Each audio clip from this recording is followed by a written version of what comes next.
The station where our veterans' voices are heard. MBR Talk. Hey, thanks for tuning in. Welcome, Quack. Program are those of the speakers and do not necessarily reflect the views or positions of any entities they represent. Find us on the web at mbradio.us.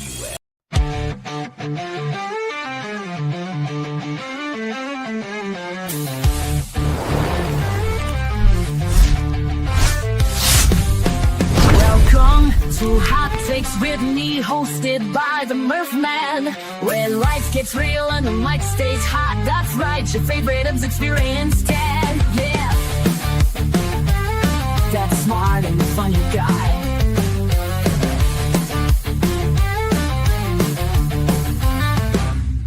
From classroom chalk to comedy clubs, Murph Man breaks it down with brainy thugs. Parenting stress or college mess, he's been through it all, no need to guess.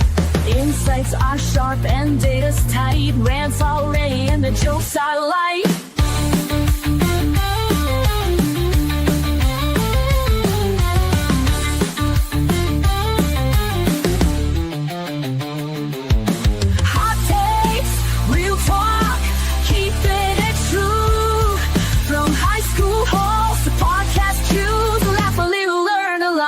It up, this show is hot. Honest, funny, maybe loud. Never scared to stand out proud. When life gets real, the mic stays warm. Hosted by the dad with lots of charm. Insights are sharp and data's tight. The lens already and the jokes are light.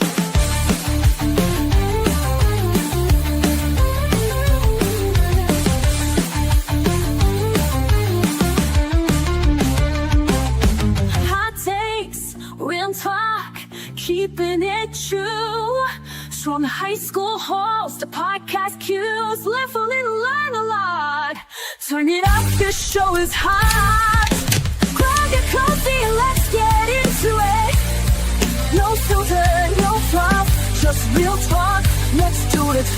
Ready or not, here we go. It's time for Murph Man to start the show.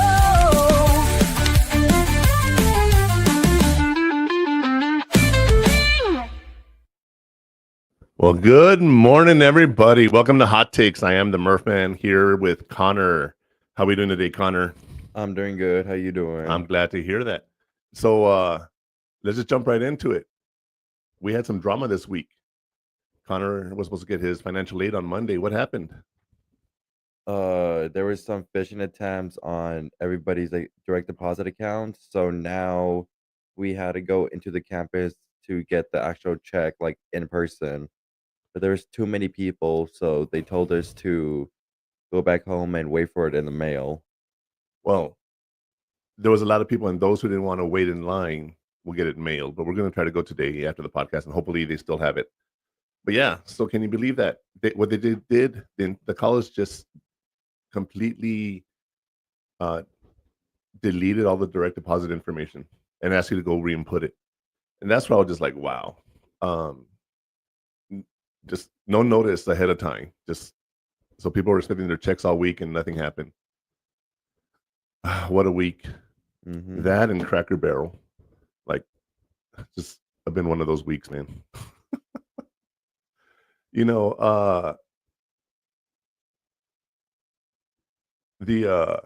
Sorry. Let's go ahead and just jump into today's topic. We're diving into a crucial topic for every parent. That's helping your child grab the wheel and take control of their future. That's what we want them to do, right? As their babies, we take care of them, and that one day we want them to take care of themselves so that they can take care of us when we get older, right? And we're going to call this episode the ownership mindset. The ownership mindset. So it's time to ignite the fuse.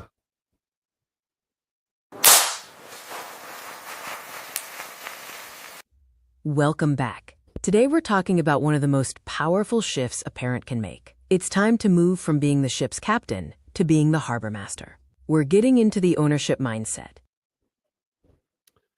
The ownership mindset, that's really interesting because I've been talking about being responsible, taking care of yourself, being, last week we talked about Responsibility by Stephen Covey.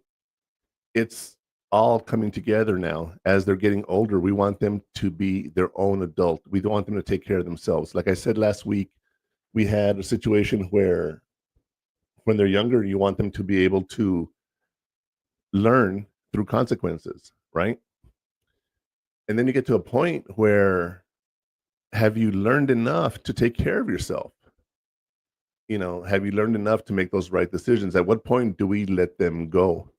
And if you've been following us along, we've been talking about how Connor has become more independent over the years. That's been my goal, right? Because we want him to be independent. We want him to be taking care of himself and enjoying his life, because that's what it is, right? It's his life now. And we do that a lot because what happens is I let him make his decisions now. I've been doing that for several years. I'm not saying just now that he's an adult, but every time he says, "Can I?" I say, "I don't know. Can you? Are you allowed to do that?" And I don't believe in the "may I" thing, right? I think that's stupid. But when he says, "Can I?" I'm like, "Dude, you're an adult. Do what you want."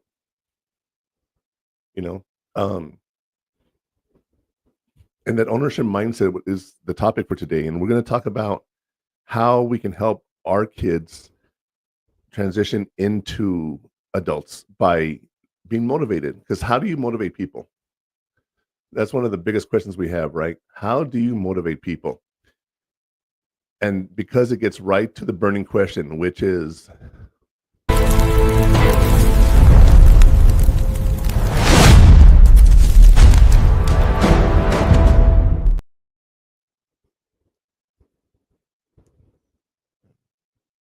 So let's get right to it. What is the most effective way to foster intrinsic motivation in a teenager? Is it A. Rewards and punishments, B. Peer pressure, C. Connecting actions to personal goals, Or D. Constant supervision? let's talk about that. Okay. I will give you a chance to think about that for a sec. The answer The most effective way to teach intrinsic motivation, all right, let's look at them. We have rewards and punishments. Giving something, taking something away, giving a consequence. That doesn't always motivate people. Peer pressure, you do things because your friends want to, possibly. Connecting the actions to personal goals. Well, it's, the question is, why should I do this? Why? Well, we got to give them a reason why. And once we do that, maybe that's the way they get motivated. Or you can be a micromanager and you get constant supervision. So what do you guys think it is? What do you guys think it is? Anything come to mind? So answer is C. Helping them connect their actions to their personal goals.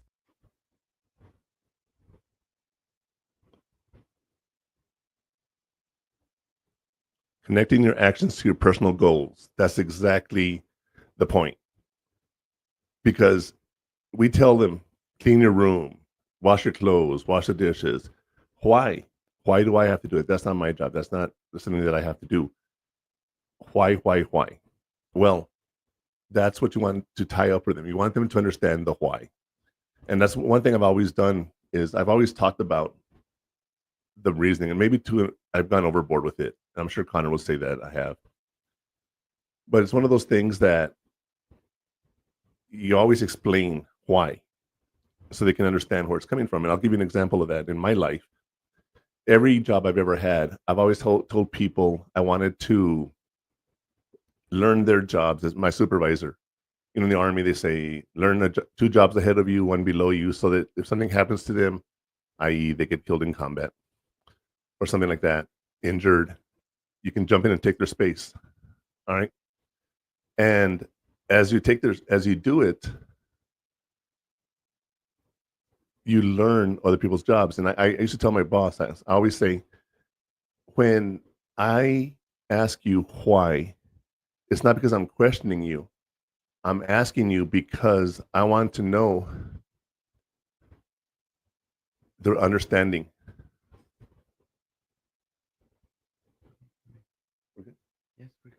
Sorry about that. I want to understand the reason why. You know, like I was at a high school one time and we were doing report cards and we have this way of sorting, and I was showing them a different way to sort stuff. And the way you do it, like for example, you get a stack of papers, right? 1,000 papers.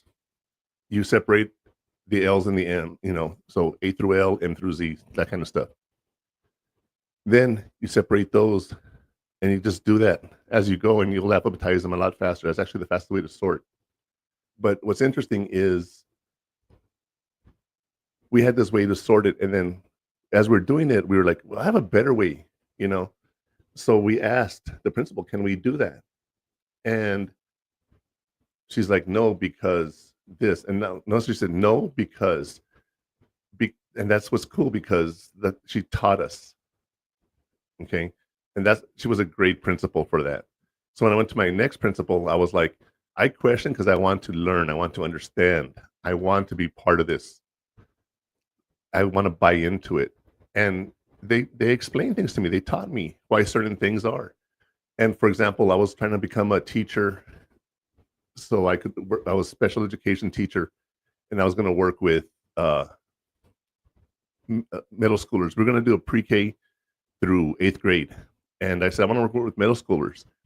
And she tells me, it really doesn't matter what you want. I put you where I need you. And since you're certified in special education, I was also certified in several other topics, which is because you're certified in special education, that's where I'm going to put you. And I was like, I don't want to do that.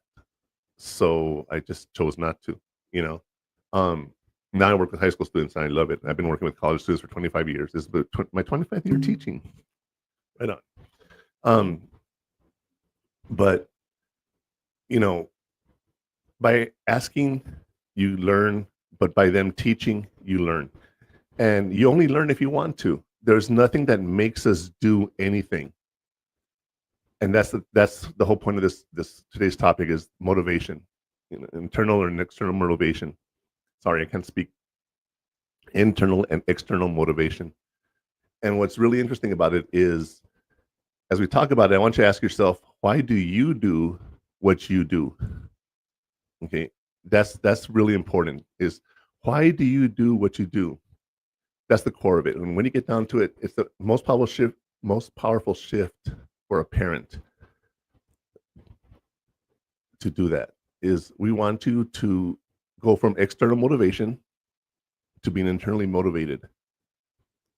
And that's today's hot take.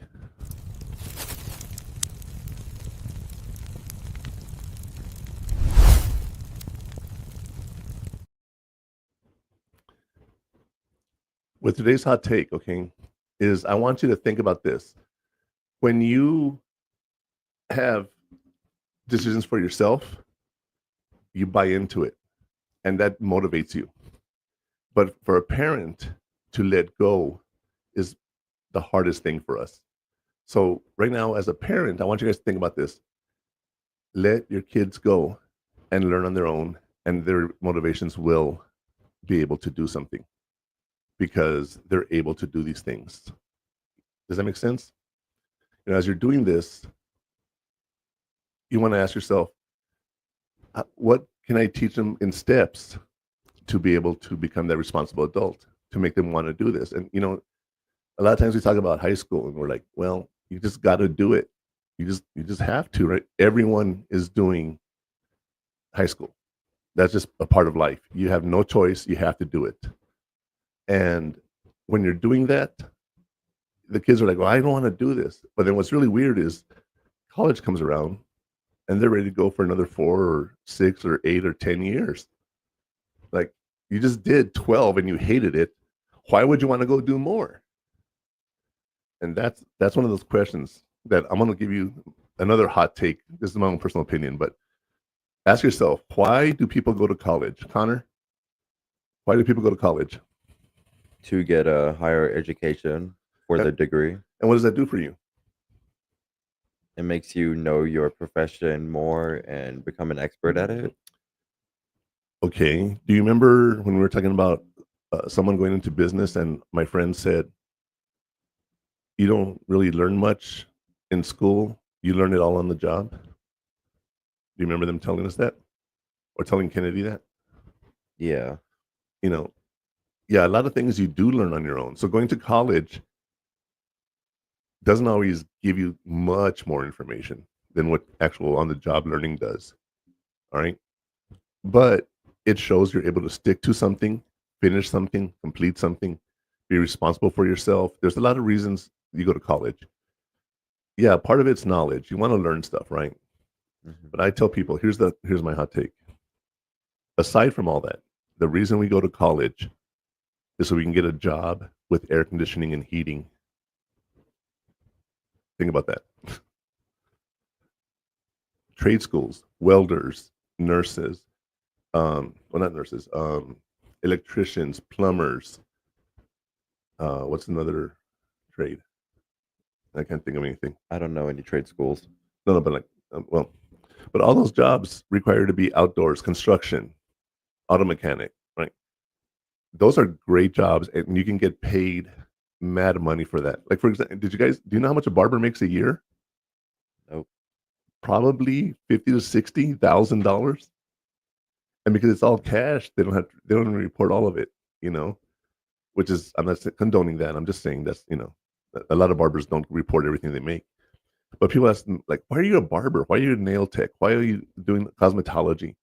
There's money in that, but it's not an easy job. Nobody wants to do it. You know, I have someone in my family that is a lice removal technician. She goes to people's houses and removes lice. That's something she does.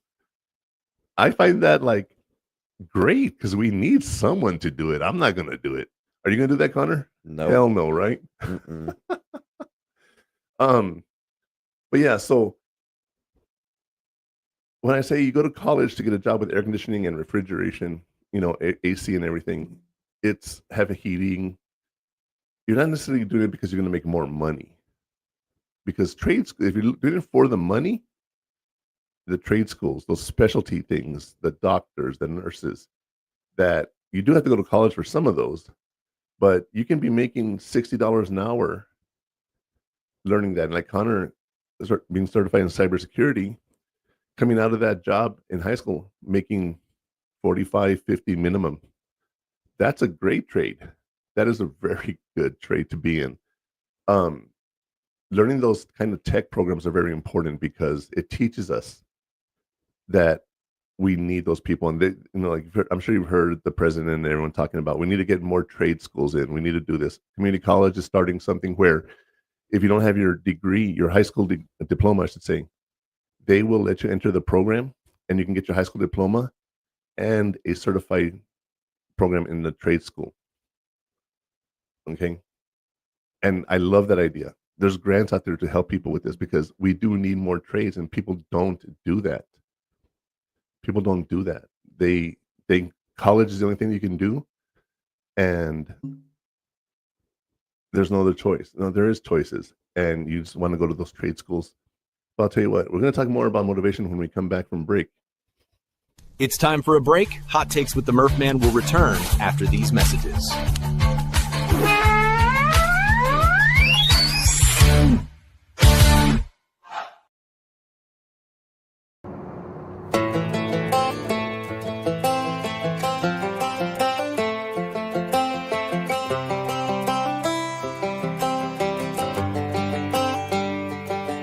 It's the guts and it's the glory. 100 stripes, 100 stories. It's the Pledge of Allegiance on the 4th of July. It's them handwritten letters from home. It's them sleepless nights alone. It's his newborn baby he left with his wife. Mr. Red, White, and Blue, lay down, here's a line. Mr. Red, White, and Blue, for these stars and stripes, hey.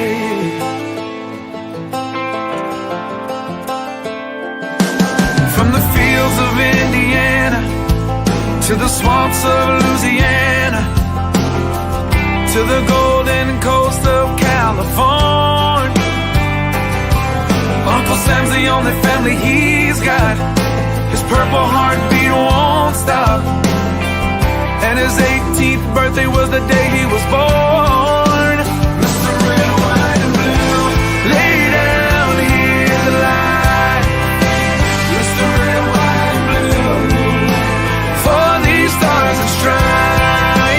Mr. Red, White, and Blue, stand on the front line.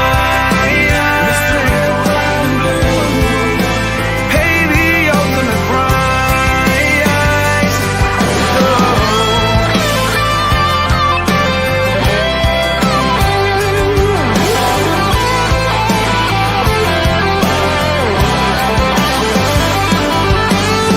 He was the man of the house when he was born.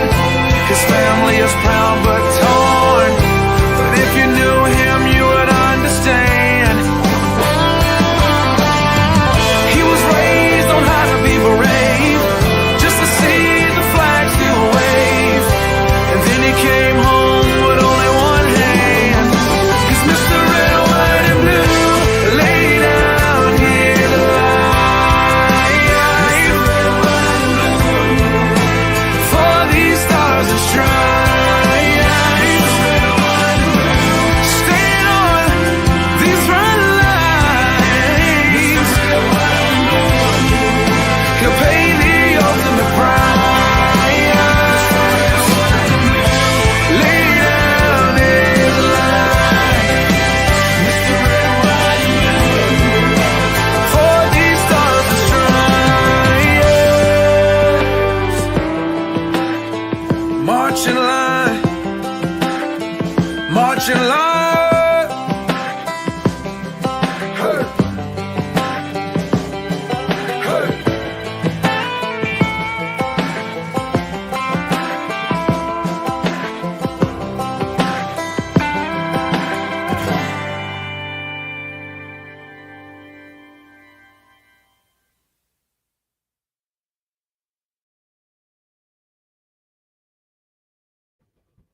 Military Broadcast Radio, the station that's giving veterans a voice. Find us on the web at mbradio.us. Opinions expressed in this program are those of the speakers and do not necessarily reflect the views or positions of any entities they represent. Find us on the web at mbradio.us. Welcome back. Welcome back. Let's go ahead and repeat where we left off. Now, we're going to remind you where we left off because it's important. That's what, the shift of a parent can make it exactly what we just said, moving from external to internal motivation. Well, what are the definitions of external and internal motivation? It's time to lay down the codes.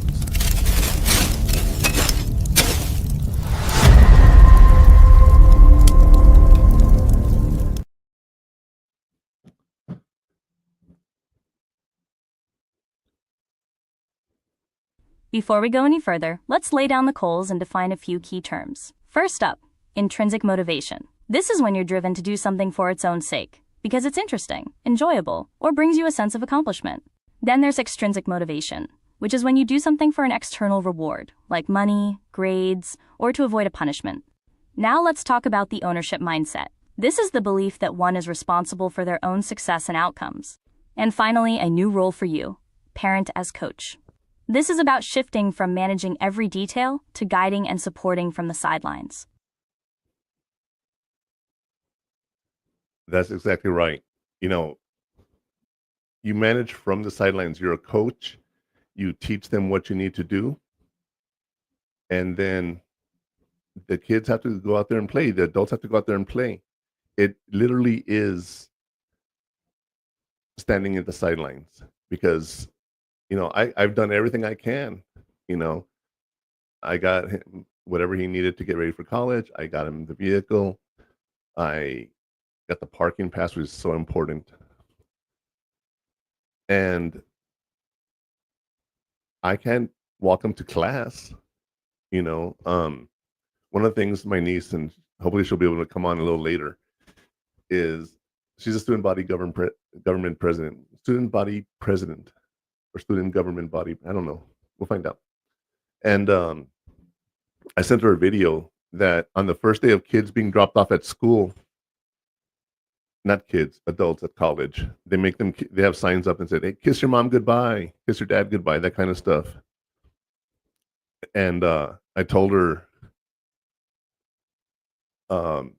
that would be funny at move-in. I couldn't think of the phrase. Move-in time. When you're moving in, your parents usually go drop you off, you know, and only because, you know, they're helping you move in and everything. And this weekend, my niece moved to Sam Houston State, and my brother and my sister-in-law went down to help. And she lived on the 4th floor, and there are no elevators. So they had to walk up 4 flights carrying all their stuff. And I was looking forward to talking to her today, but they're doing some kind of Bearcat orientation party, kick off the school year type thing. So I don't know where she's going to be at. But it's funny because I'm laughing because I'm thinking of my brother. The next day he comes back from his trip and he's so sore. He's so sore. He's like, my legs, I had to climb this, I don't know how many times. And I laughed, you know. And it's interesting how different colleges do it. You know, my niece Danica, she went to Texas Women's University. And when you get there, they take all your stuff out, they put it, and they have a professional moving company that takes them out there. Okay. They take them up to the room for you. So when you get to your room, everything's there already. How nice is that? You know, as opposed to walking up 4 flights of stairs. You know, I just think that's so funny. And when you think about that, you know, saying goodbye to your parents, leaving your kids at school, it's the first time they're moving on their own.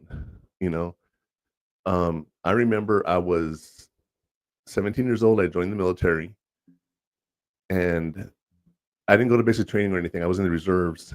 So I went to 1 or 2 meetings with my unit. And then in the summer, we got sent out to the field for 2 weeks, you know, to train. And I haven't even been in 2 months. I haven't even gone to basic training or anything. And here I am with grown men learning to live in the desert. You know, I literally was like a cat out of water, fish out of water. Not a cat. Cats don't go to water. I was like, okay, what do I do? How do I wear the uniform? How do I carry the weapon? How do I do this? You know, I was an ROTC, thank God, so I knew a lot of the ranks and whatnot. But to actually just go to the field with that 2 or 3 months of prep, and not even months, because I only went once a weekend. I mean, 1 weekend a month. So I'm out there the first year, and I'm just like, this is crazy. Like, I don't even know what I'm doing. And the guys took me under the wing. They helped me. But I remember when I left, I didn't sit there and go, I miss my mom or my dad, you know, my brother. I didn't have time to miss anybody. So when you think about the kids' perspective, leaving them at college, right? You feel bad leaving them on their own, but then they get there and they're going to be busy. And when they're not busy, that's when the sadness and everything can kick in, and they'll call you, Mom, I need to do this, or Dad, I need to do this.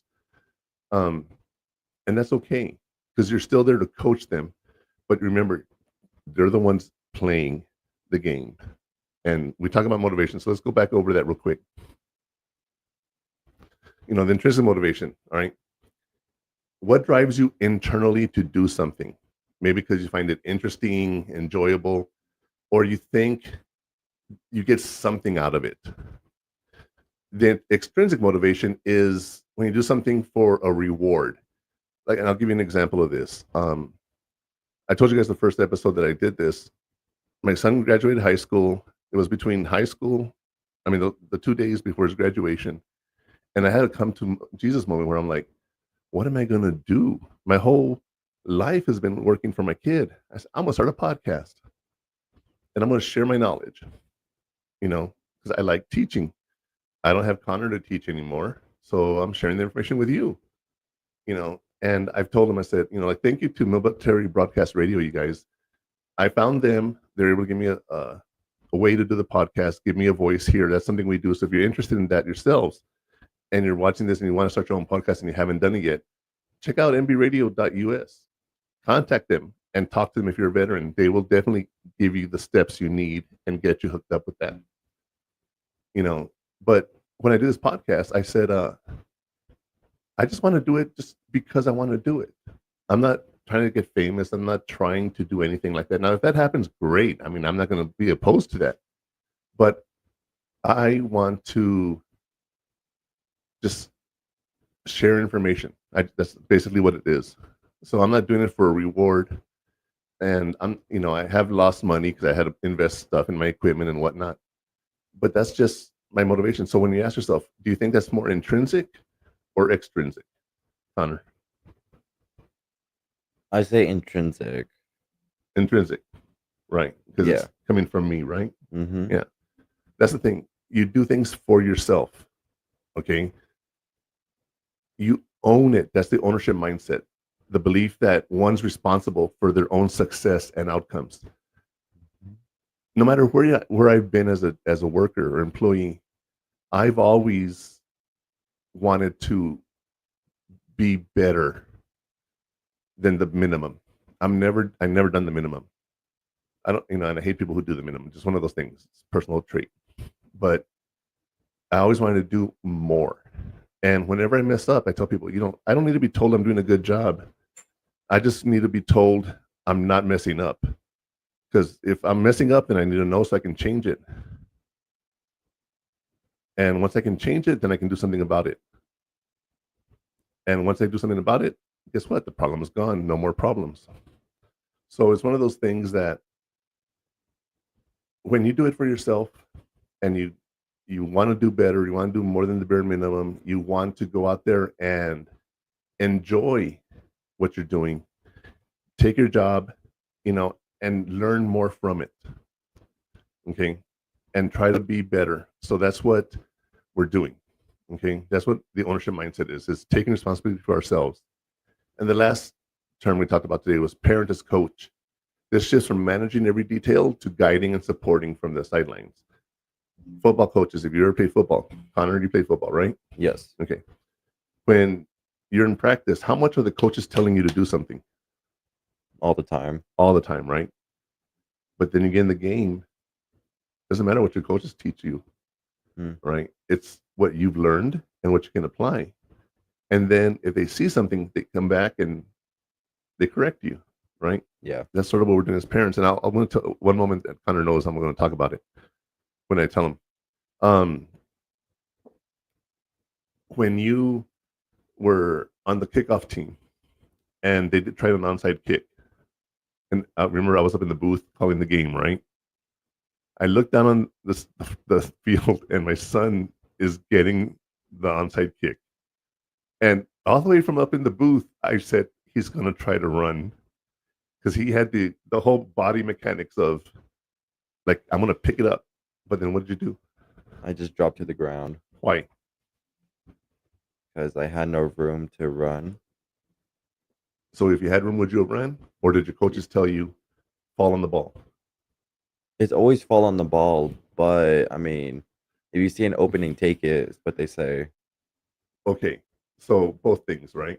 Mm-hmm. So you had opportunity and you chose not to because you didn't think it was that great. You went ahead and fell on the ball. And up in the booth, I was just like, oh, thank God. I was I was like, damn, this is crazy. But there's another time Connor was a linebacker and you had a sack on Riverside and they were trying to come back, right? And he sacked the quarterback and he got a fumble and recovered it. Do you remember that? Yeah. That was a good moment, huh? And I got that on video too, I could probably look it up on the next break and play it if you got, no, I'm just kidding. To go and do those things.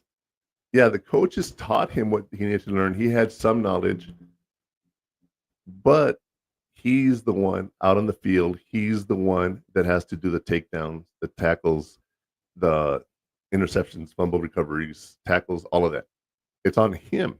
And that's how life is. That's why I love the allegory of football to life, because it really teaches us how to make those decisions, teamwork, that we're not alone. But as a parent, you change from parent to coach. That is probably one of the hardest things to do, is change from parenting to coaching. And that's going to bring me to a story that I want to share you guys. This kid, Jalen. Now we're going to go ahead and I'll tell you the story from the fire.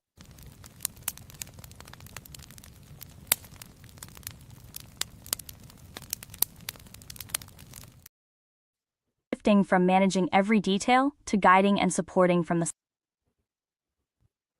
Sorry about that. Here's a story for you from the fire. There's Jalen, a high school sophomore, who had a dream of becoming a game designer.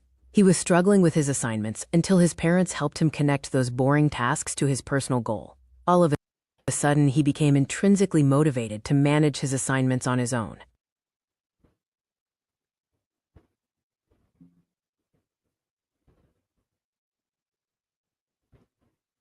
That's right. He managed it on his own. He was able to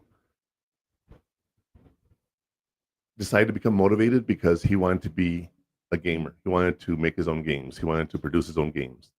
So it's one of those things that he chose to do it because he wanted to do it. All right.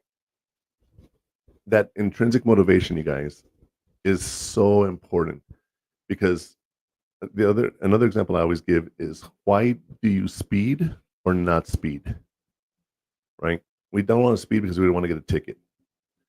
I don't speed because I don't want to get into an accident. In Texas, we can get one dismissal ticket every year. So if I get one ticket, I just have to make sure I don't speed for a year. But I don't speed because I don't want to get into an accident. And when I'm driving down the road and I see these people fly by me at 90 miles an hour, it's crazy, because they're not professional drivers. They're just speeding to get to wherever they're going. And do the math. If in 1 hour, okay, 60 miles, 1 mile a minute. If you just take that pace, don't worry about traffic, lights, nothing. 60 miles, 1 hour, 60 minutes, 1 mile a minute. If I go 90 miles an hour, I do that in 45 minutes. So only save 15 minutes. And I have to go 120 miles to save 30 minutes. All right. But let's take that into a 5-minute drive to work, or 6-minute drive to work. You go from 6 minutes at 90 miles an hour, and you go to 4.5 minutes. At 120 minutes a mile, you only go to 3 minutes. So when you're speeding on the freeway trying to get to work because you're late, you're only saving 2 minutes. You're not saving lots of time. If you have 15 minutes to work, you're saving 3 minutes maybe.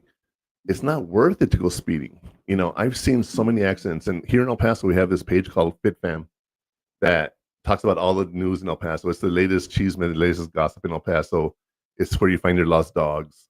It's advertising, but it's literally local stories. It's people sending in what they see, and they send in their dash cam videos, and they show them the accidents. They show them, things like that. So it's really cool.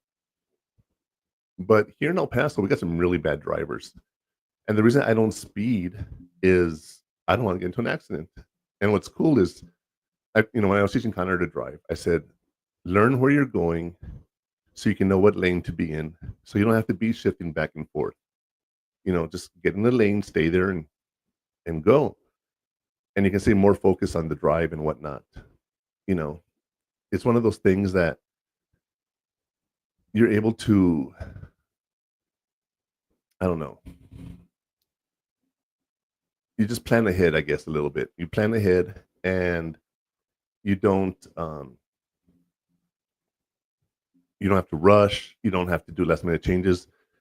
And one time when he was driving, the time the car almost hit us, he was driving, a car was passing him, and the traffic stopped, and he couldn't go into the left lane.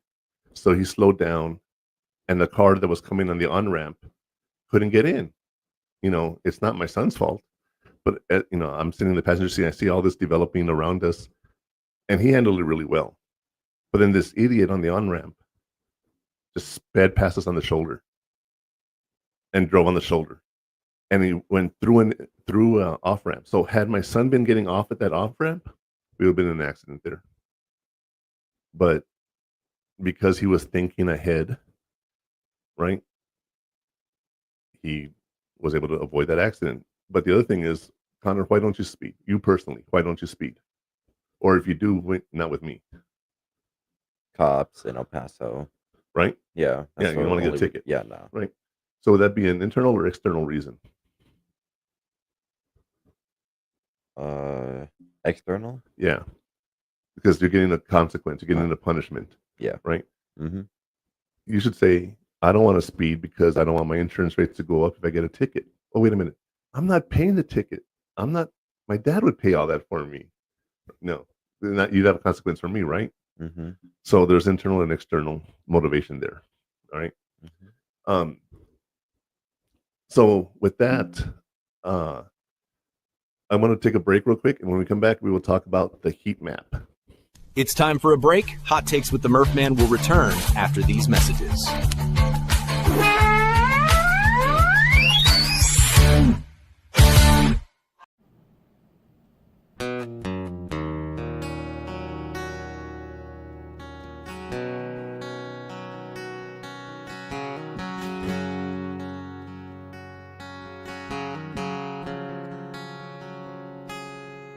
Another regular day, nobody knows. It's that time, he's coming home to them from a foreign land.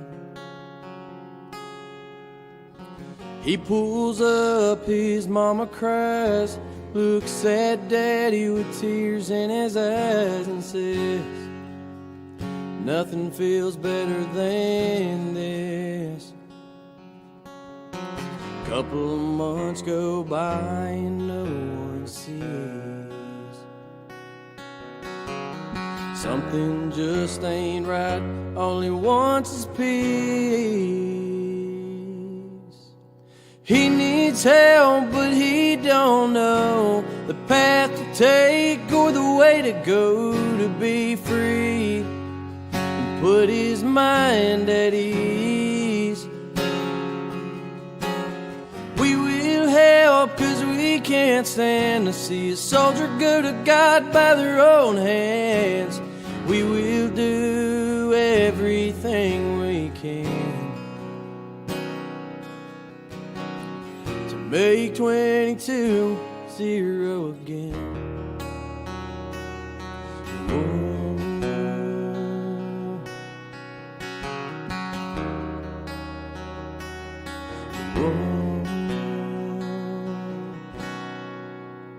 He gets help, but he still feels off. Sees an ad on the TV about a dog batting said, this is a man's best friend.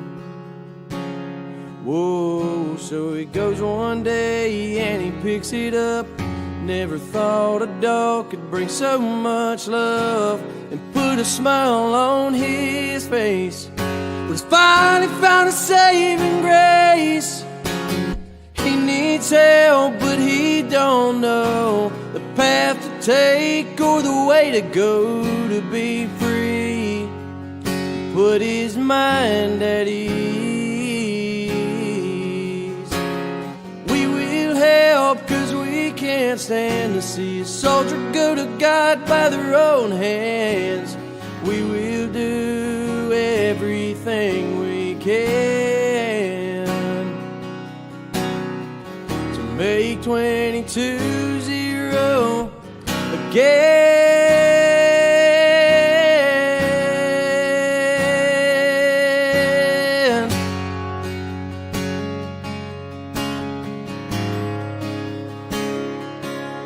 Whoa, whoa.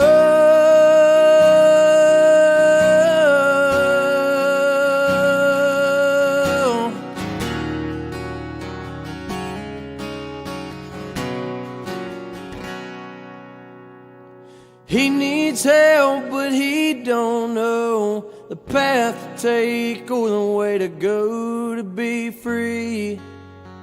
Put his mind at ease. We will help, 'cause we can't stand to see a soldier go to God by their own hands. We will do can to make 22-0 again.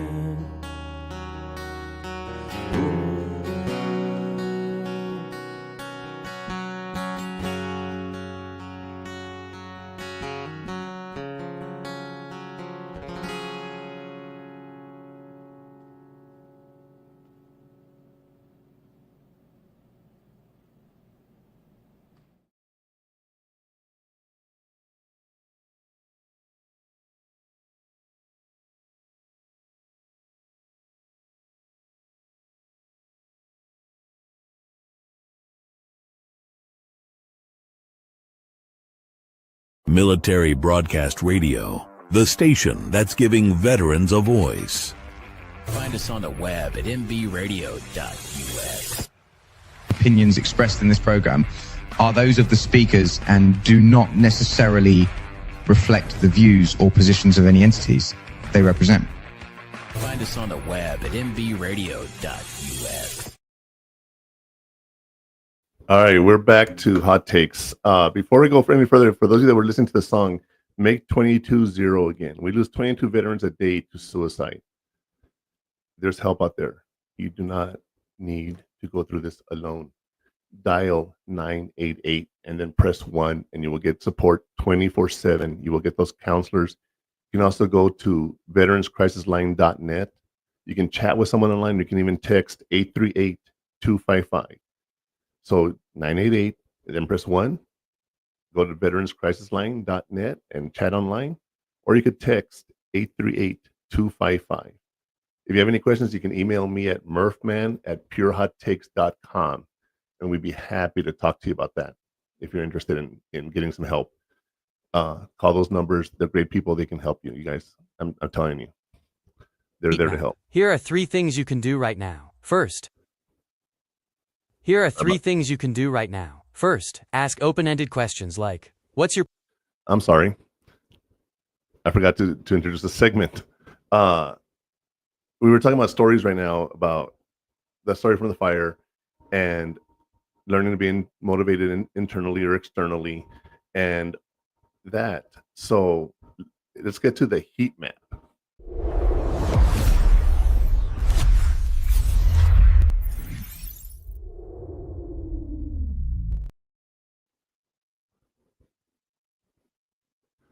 The heat map.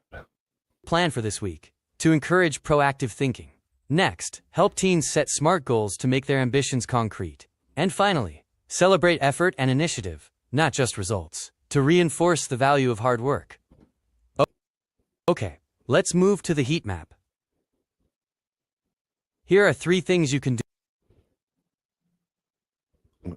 What's going on? Well, I'm talking right now. Now you are. Yeah. Okay. No, I was waiting. Sorry. Okay. My son was like, "Why are you silent?" I'm like, "Because it's talking." So yeah, the heat map is. These are the steps you can take so you can teach your kid to be responsible for themselves. Okay. So let me tell you. First thing you got to do is ask the open-ended questions. If you ask yes or no questions, you're guiding the conversation. You want to get them to tell you what they're doing. So you ask open-ended questions.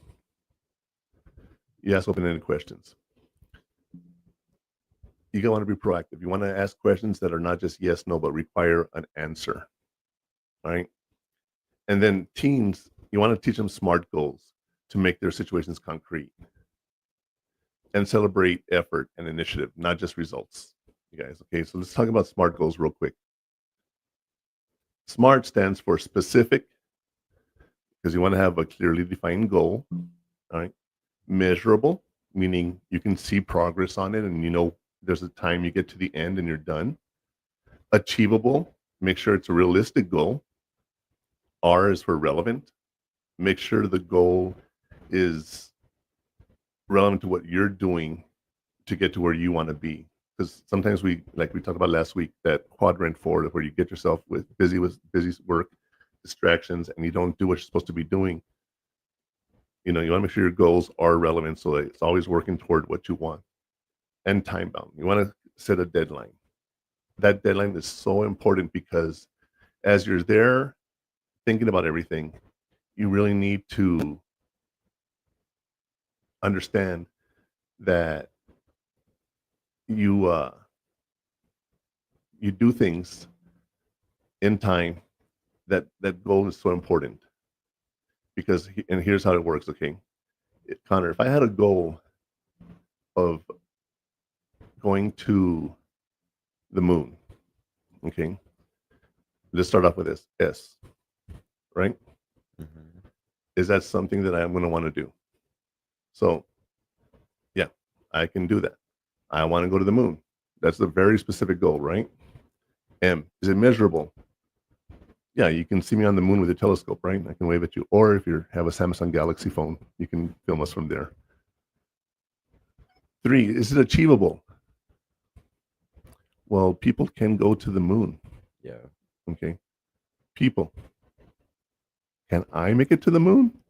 Am I an astronaut? Hell no. So is that really an achievable goal for me or attainable? No.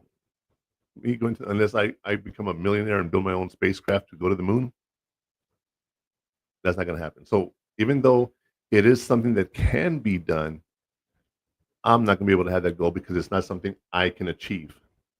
So remember, specific, measurable, achievable or attainable, relevant, and time bound. So if I say I want to go to the moon by next year, you know, it has everything except the achievable part, because the achievable part doesn't tell you what you need to do.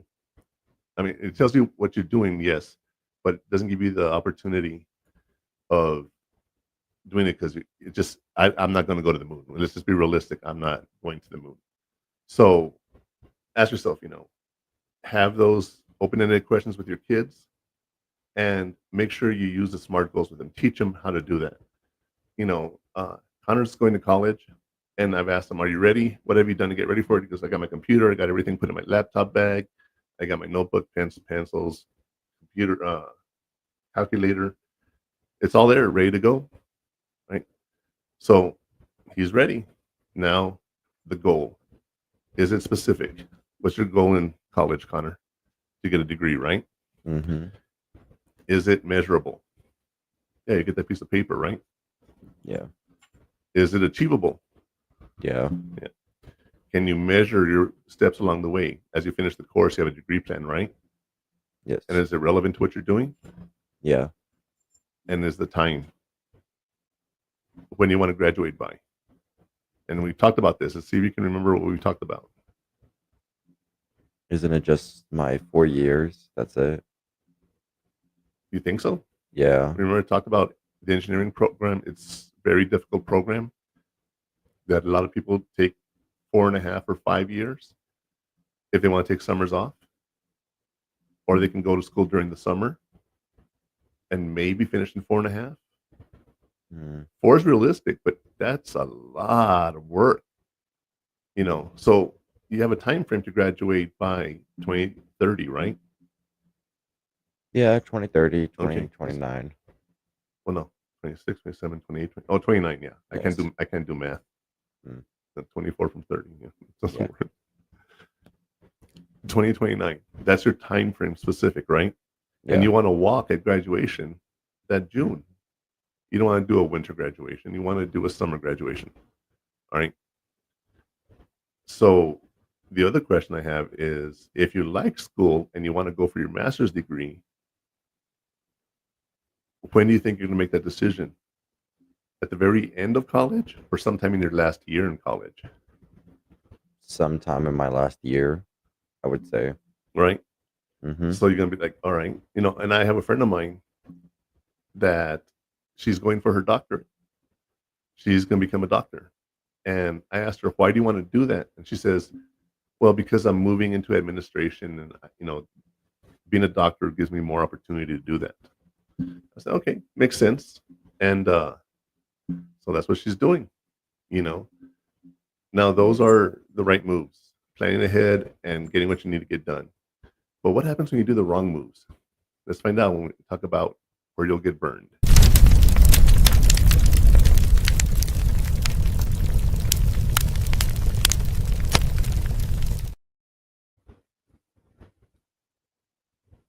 There are also a few traps to look out for. First, avoid hovering or micromanaging, as this stifles independence. Also, don't punish mistakes. Treat them as learning opportunities. And don't assume they don't care. Their motivations may just not align with yours, so ask what matters to them. That's so true. That is so true. You want to be able to teach them, not just punish them. You don't want to micromanage them. I've told you, I've been one of those hovering helicopter dads. I'm going to admit, yes, I did. All right. But you make the person independent. You teach them by letting them do things. You don't punish mistakes. You make them learning opportunities. And kids, they don't care. Okay. I assume that. I know they care, but when you ask them to do something and they don't, then you just assume they don't care. And how many times have I told you, fine, if you don't want to do it, just don't do it. Right? I get frustrated, but that's me putting my pressure on you to do things. So I'm sorry about that. It's not intentional. Just that's what parents do. That's what I'm telling them. Try not to do it.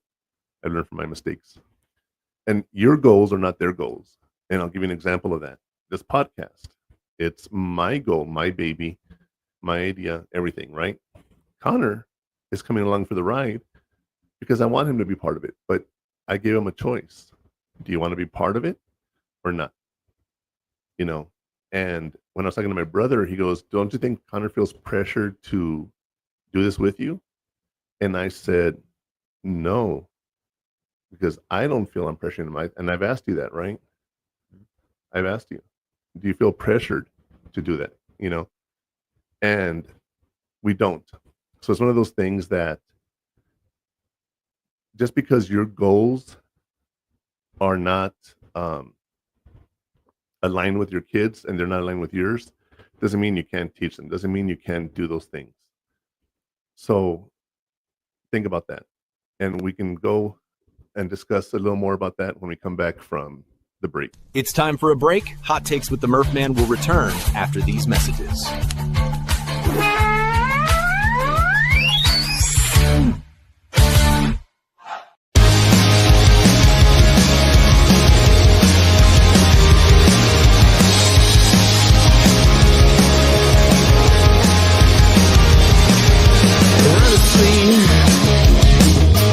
Hold on, things are dizzy, spinning rapidly. To miss another beat is such a tragedy. Now this moment feels like all eternity. It should feel so comfortable.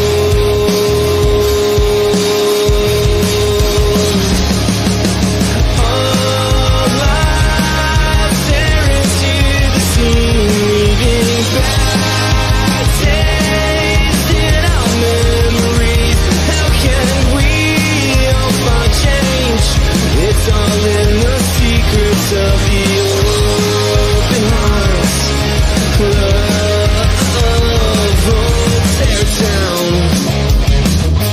tear it down, there is no need to scream and shout. When everything seems crazy, reflection now.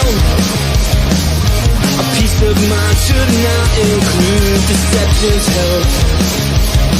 It should feel so comfortable.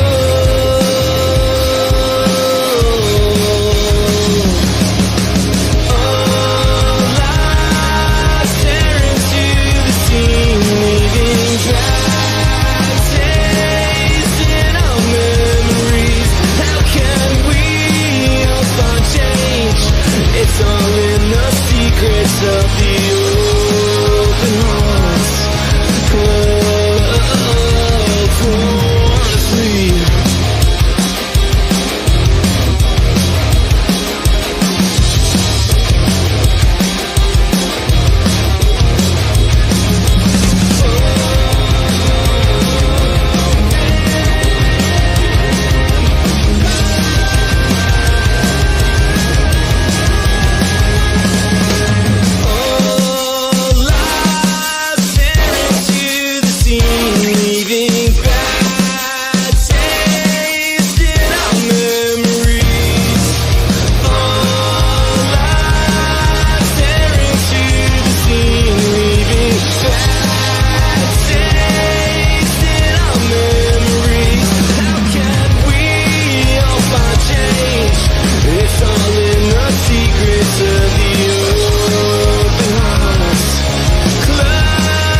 Military Broadcast Radio, the station that's giving veterans a voice.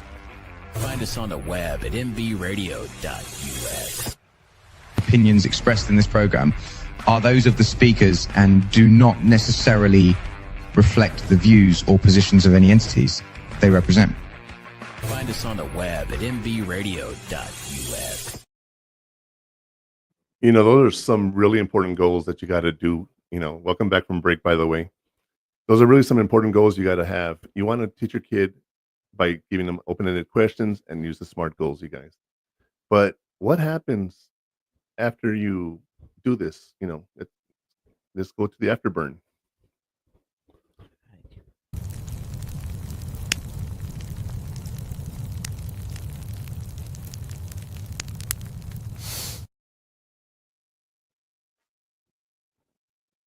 And now, for the afterburn. Ask yourself, are you managing or mentoring? What area can you let your teen take more control over? That's how it starts. What area can you give your teen more control over? Their room, right? Maybe having them come over and make a meal with you, cook for you one day, wash the dishes, clean the house, bathroom, do the laundry. Those are called chores. But it's not just making them do it to help you or because they have to or to earn I know the word in Spanish, domingo. What do you call it when you get money every week? Allowance. Thank you. Domingo in Spanish. By the way, I am Mexican. First language is Spanish. So every now and then words just don't come to my brain. But yeah, you get the allowance. Well, that's the external motivation, right? But by having them do chores, they learn independence. They learn to take care of themselves. And that's very important. Okay. That is very important because you want your kids to be responsible and take control of themselves. And to help you with that, we got some heat shields and some recommended resources to check out.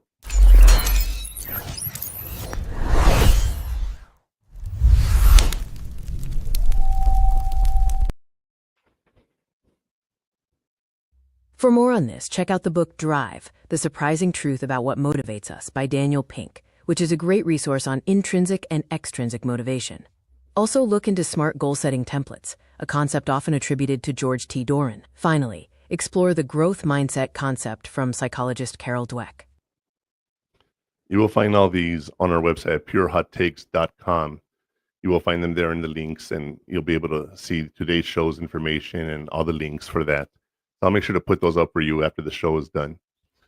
You know, and I do want to say it's been a great conversation. We're not done with the show yet, but I do want to recap this off before we move on to the next step. Okay, so I want to go on to our final burn.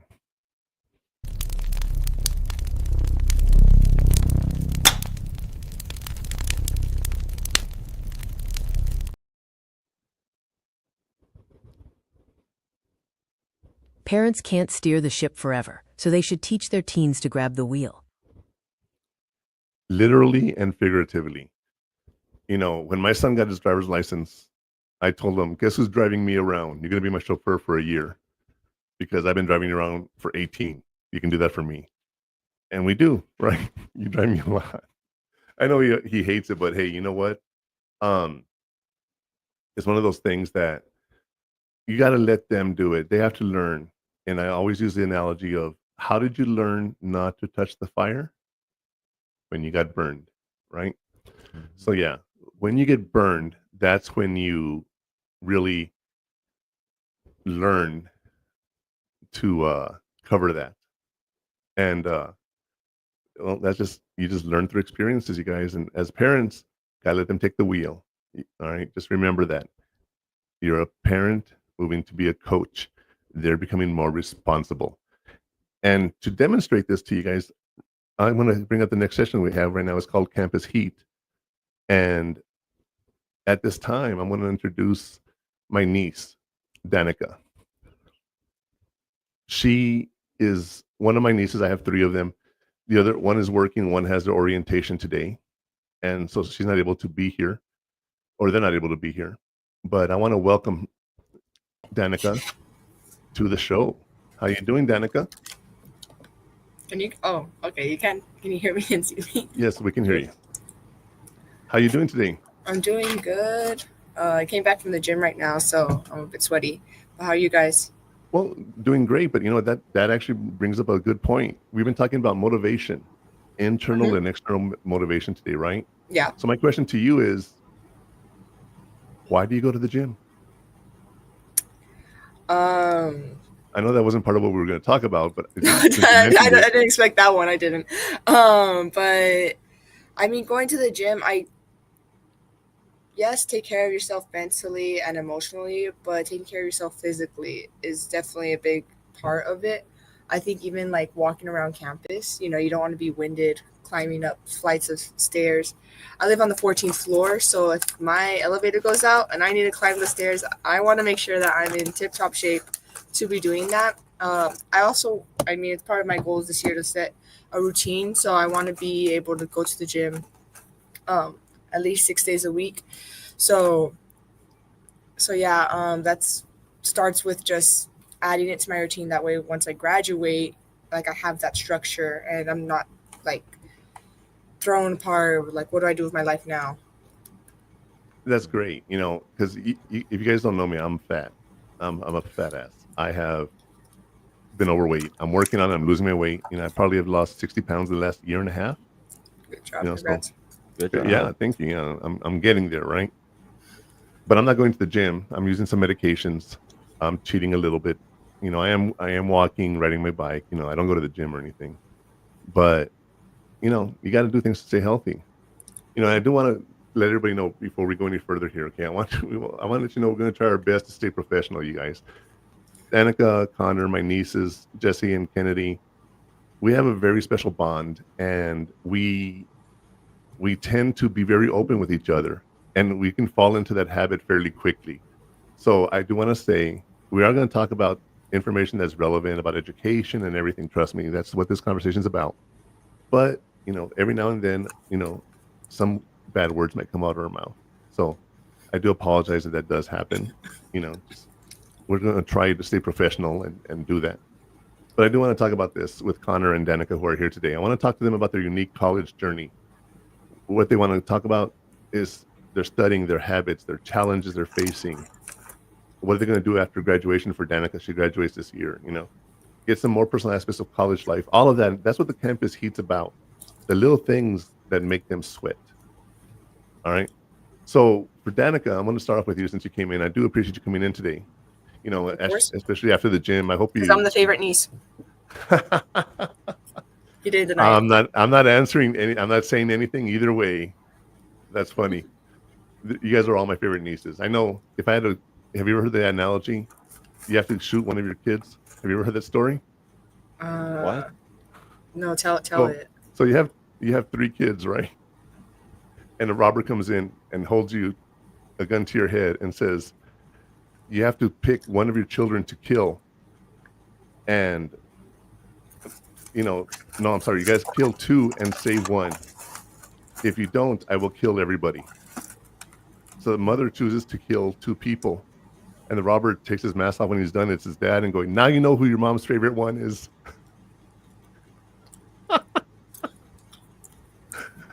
Oh God, yeah. Sorry, I love this. It's messed up, but yes. Sorry. Well, this is for both of you, all right? So first off, Danica, what's your official degree and major, and how would you describe your field of study in your own words? So I'm currently working towards my bachelor in education, elementary education to be specific, with a supplemental in English as a second language. And in my words, I would define my degree as becoming the foundation for younger minds. Well, my degree goes up from early childhood, so it's like pre-K all the way up to 6th grade. That's what I'm getting certified in. So strengthening young minds and providing the foundation in basic academic skills such as literature, math, science, social studies, and being that guiding force for students and helping them establish their first years in education all the way to their academic years in like 12th grade and even higher education. That is such an important time in a child's development. You know, I'm gonna burst your bubble a little bit here. You know, when you're in pre-K, first and second grade, you don't really remember anything. You think about it, you're 7 years old. First memories don't start till you're about 8 or 9 years old. You know, now if I tell you stories as a baby, you did this, you know, you think you remember them. That's just your brain making up those stories, you know. But what you do is you teach them how to behave, how to think, how to talk, and do interact all of that. And Yeah. So you may not remember you, but you're part of a very important stage in a child's life. So kudos to you. You know, earlier we were talking about why we go to college. Yeah, you're going to be in teaching not because you're trying to make a lot of money, right? You want to help. You want to shape the Yeah, future. no, definitely not. Okay. And how about you, Connor? What's your major and how do you describe your field that you want to go into? My major is computer science, and I want to go into a field that's called cybersecurity, which is technically going into accounts and maintaining companies' firewalls, making sure no one hacks in or like, how can I put it? Not hack, but put like viruses into people's accounts and try to steal information.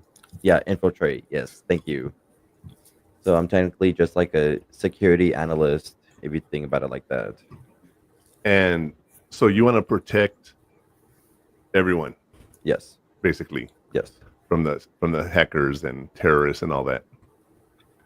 A little too extreme, but yeah. When like you that. learn how to do that, I want you to go into my accounts and all my credit cards and just delete my debt, okay? Remember that. Oh, okay. All right. Okay. So, Get like, rid of the evidence, Connor. yeah, you got to get rid of the evidence. So, like, what made you guys get into this? You know, what made you choose teaching and cybersecurity? Well, I'm into computers. I mean, it's technology. I've been on my phone since I was like, when did I get my first phone? The same way you've been going through puberty your whole life? Okay. That is true. But when he was 9 years old. 9. Yeah. You lost your mom to cancer. Okay. And Yeah. actually, that's why I'm wearing this. Yes. Crush cancer. I don't think they can't see it. You have to stand up. I know. No, I'm showing Stand Connor.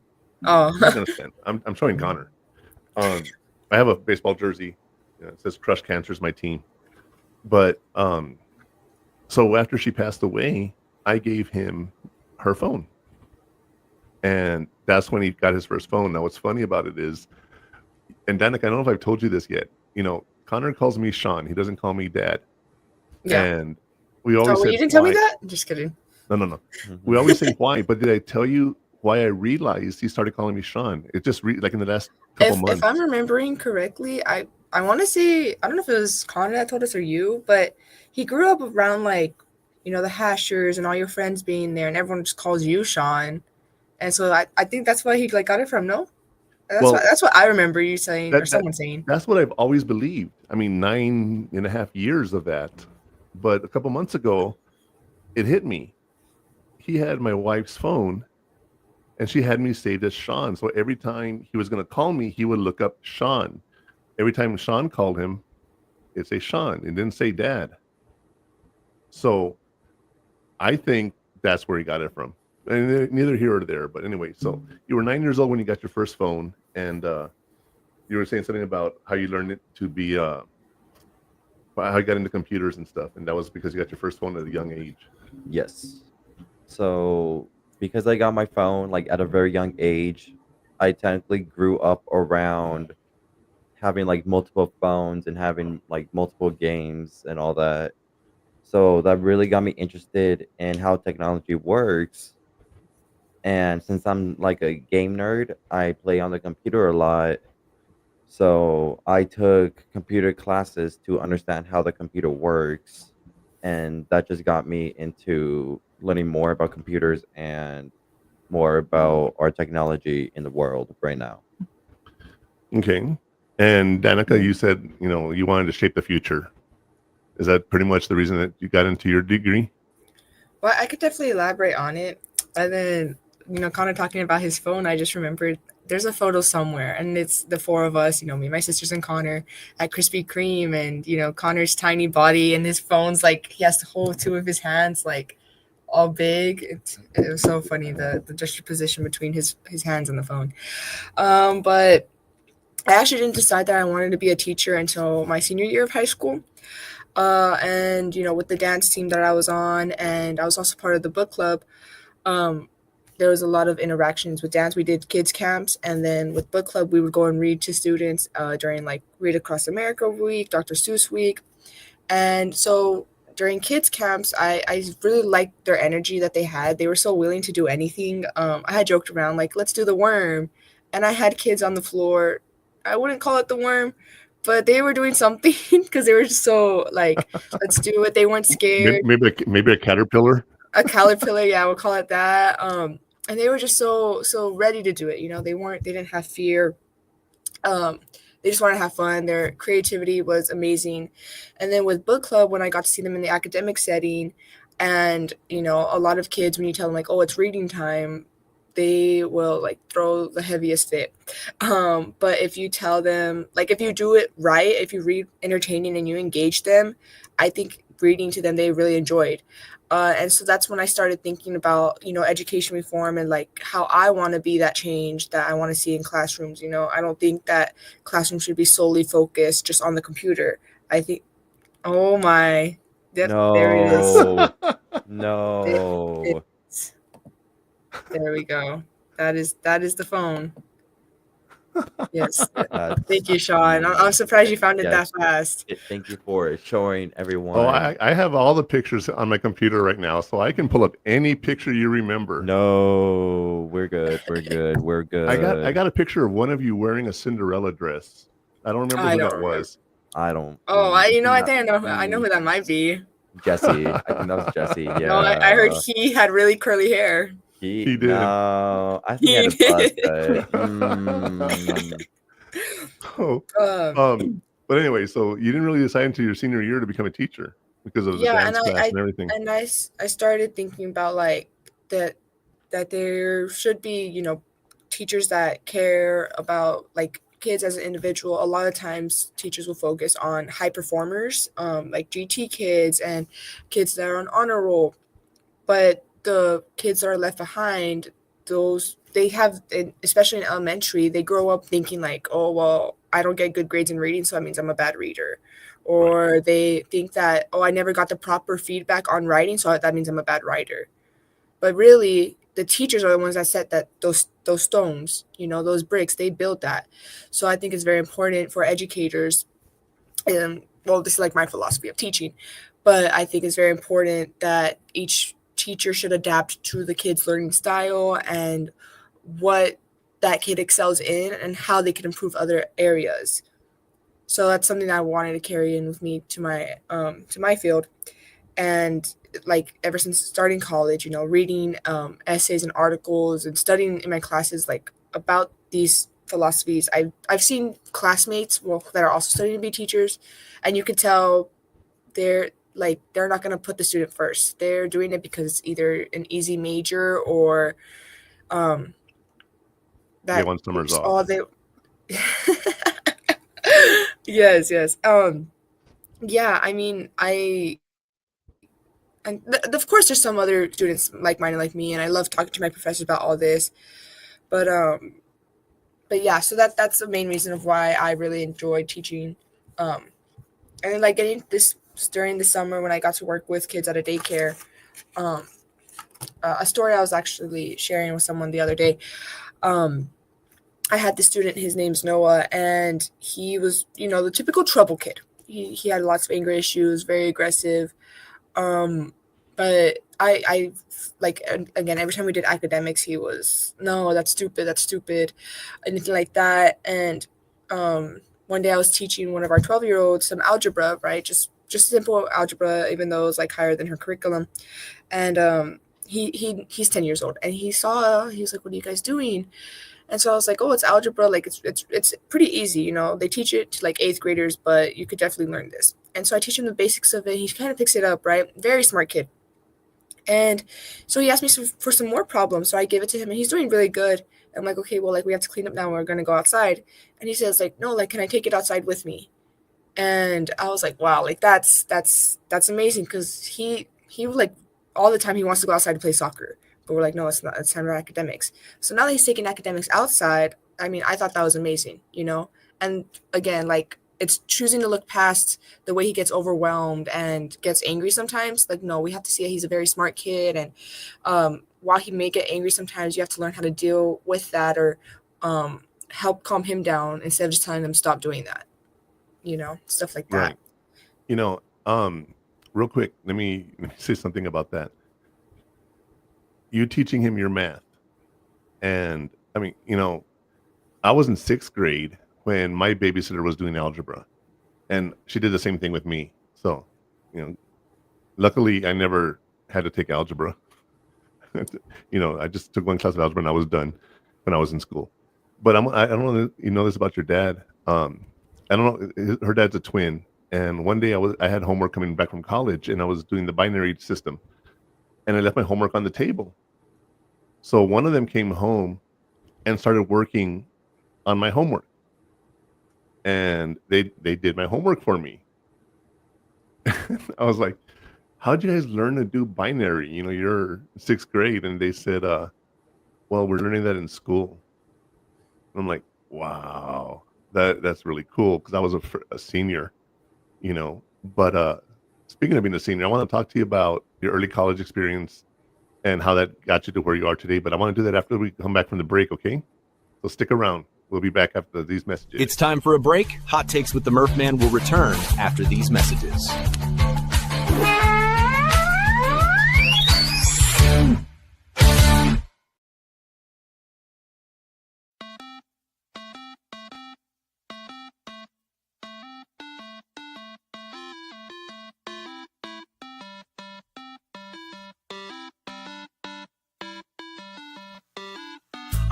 Down Lincoln again, droplets form against the windows, early morning light and shadows bend to colors, reaching for the lenses in my eyes which take them, turn them upside down, and though I do not know quite how, they will be turned right back around and spit back out.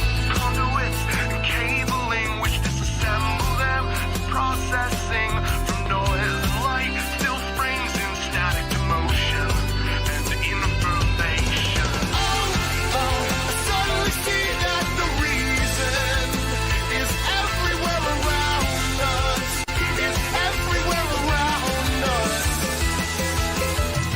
Bus stop standing on the corner, passengers are waiting, and I sit in silence, half asleep, and I wonder what they each are thinking. Woman with off-white woolen cap, the young man staring at the sidewalk where the tip of her umbrella touches to the ground. And the distance between strangers can sometimes be quite alarming, but today the bus comes to carry us together into the morning. I suddenly see that the reason is everywhere around us, is everywhere around us. And I suddenly see that the reason is everywhere around us, is everywhere around us.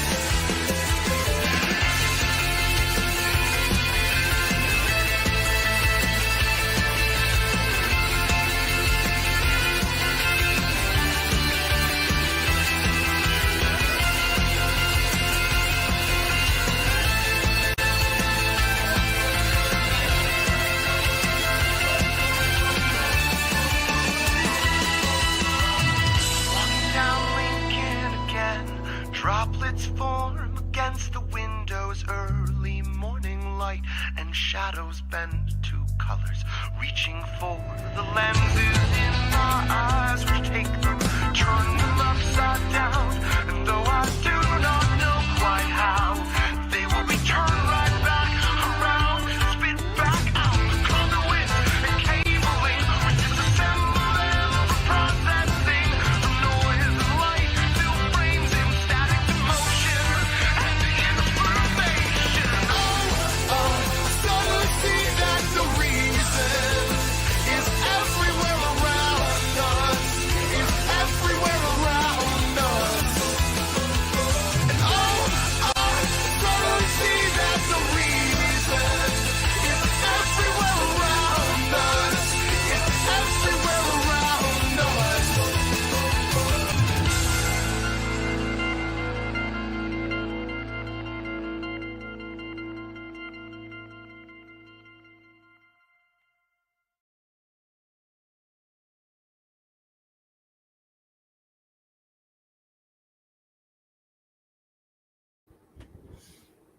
All right, we are back.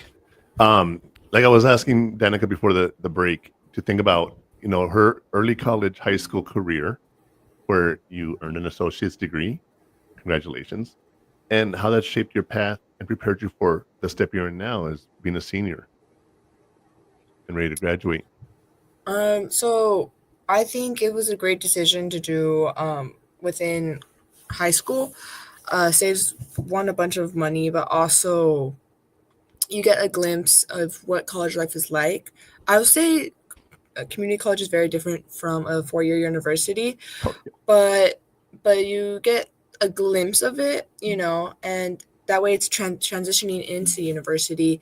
You're not so it's not such a sudden transition. I was something that I've really admired about it is that now once coming to TWU, I've gone straight to classes that are for my major. I haven't taken any core classes. Yes, right. And with that, I'm usually the youngest in my class, or there's one other 18-year-old in there. Well, this was first semester when I was still 18.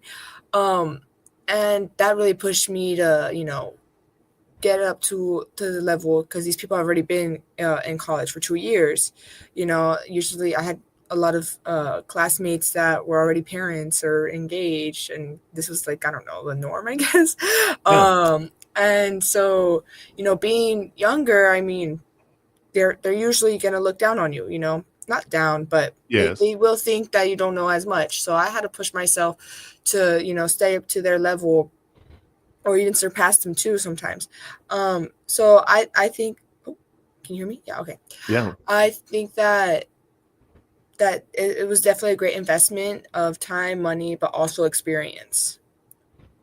That's great to hear. One of the drawbacks of early college, high school, in my opinion, again, this is my opinion. I'm not an expert on anything. I just like to give my opinions. Is having a kid go to early college, graduating at 18 years old, then moving on to a 4-year college. They're coming in 2 years behind everybody else as far as social skills and everything. And you're very mature, and I love that about you. But one of those things, just going into it, is difficult, and you're managing really well. And I now it's time for you to brag a little bit, okay? I'm going to tell you something before we go into you're the president of. We'll talk about that. But did you know that Texas Women's University is the largest university that caters to women? Yep. Yeah. And it's also big in nursing and health. So there's a lot of nursing and stuff. So feel good if you fall down and get a boo-boo. Someone will take care of you. But the question I'm going to ask is, what's a part of being a school with such a unique mission?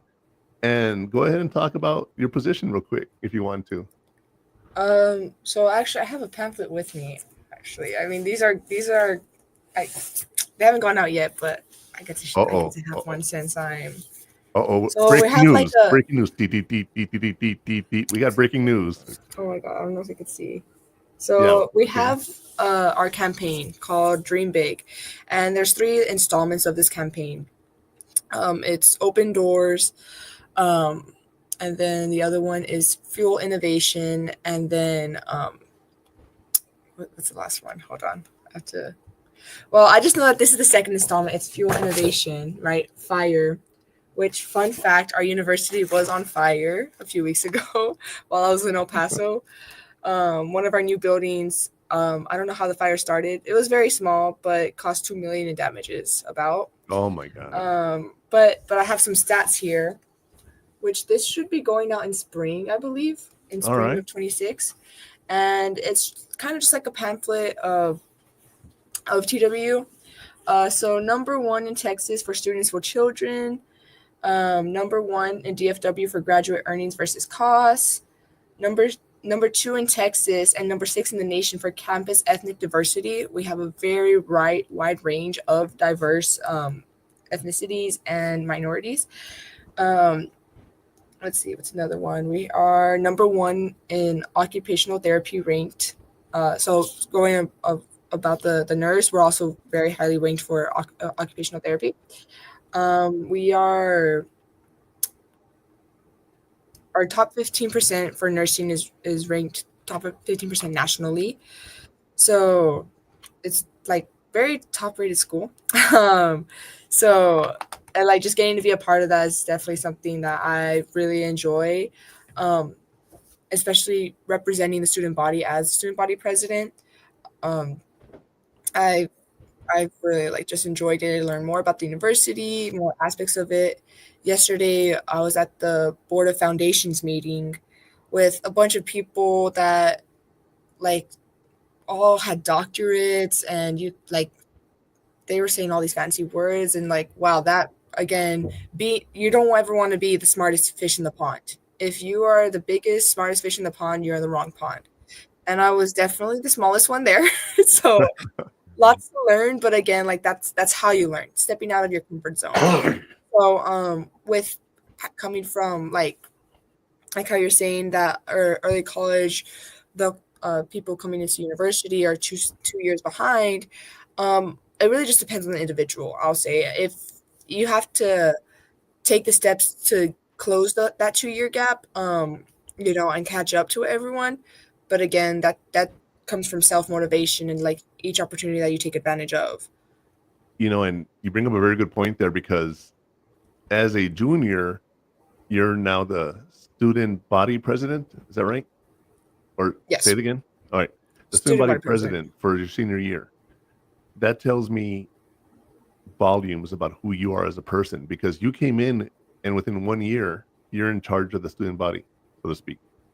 So that's really good. And, you're talking about ethnicities and diversity and everything. And, Connor, UTEP is known for their architectures. Bhutanese is what it's called, from Bhutan. What do you think about the campus itself for UTEP that you've seen? Like, have you noticed that weird designs everywhere, or is it really nice? Like the squares or what? No, the actual architecture is Bhutanese inspired. I have to search up what Bhutanese means. Or like Bhutanese is from a country. So it's inspired by the country. I mean, there's not really any like outstanding like structures or anything. I mean, it's a nice campus, I'll admit it, but it doesn't look too unique, if that makes sense. To you. It's an amazing campus. Well, it's not a boring little straight up and down building and everything. It's actually I whole think if you were to campus. see Texas Women's University, Connor, compared to UTEP's like really big. But even then, I feel like there's other campuses that are way bigger than UTEP. So like, oh yeah. So seeing the differences, especially since I've been on campus here, and then whenever I go back to El Paso and pass by UTEP, like watching that, it's like, oh my god, like why, like how many campus buildings are there? Not campus buildings, dormitories. Oh, Like- dormitories? There's 7 buildings. I think 7. Like 8. 7, and then like some of them like you have to drive to UTEP, right? It's like not like it's walking distance, but like 30 minutes walking, right? Something like that. I I'd think someone told me say- that. I don't know. Okay, about- from Minor Village to the Sun Bowl, it's about a half mile, if not 3/4. Yeah. That's one of those things. Connor has to do a lot of walking from his parking spot to where he's going. Yeah, exactly. But it takes like 15 minutes to get, not if even, from one side of the furthest side of the campus to the other side of TW. So the architecture is definitely different too. But also like just the environment, I think a lot of people don't realize like how beautiful the mountains are. I definitely, for one, you never know like the value of something until it's gone. So now that I'm in Texas with like lots of planes, especially being on the 14th floor, I could look across and like see miles ahead of me out of my window. But if I'm on El Paso, like you see the mountains, and that's like totally different. So every time that I take a plane ride from here to El Paso, every time I see the mountains, like, okay, I'm home. Like that's my signal. So I associate UTEP and like that architecture with the mountains, but I don't know if that's just because of my hometown. Well, it's built on a mountain, so yeah. Yeah. It was a geological school to begin with. Miners. That's. Yeah. Right? So they started on the mountain and they just carved it out and built around the mountain. They have this really cool cave as you go into the Sun Bowl. There's a cave there and everything. It's really cool stuff that you can go see. But enough about the actual campuses and everything. The next thing I want to pivot to is asking you guys, what challenges do you think you have to overcome? You as a freshman, Connor, and you as a senior, what do you think is going to be your biggest challenge?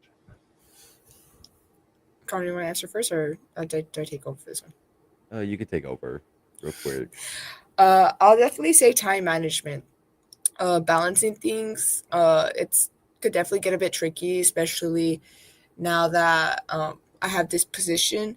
My first year for both semesters, I took six classes, so 18 credits. But this year, I'm only taking five classes.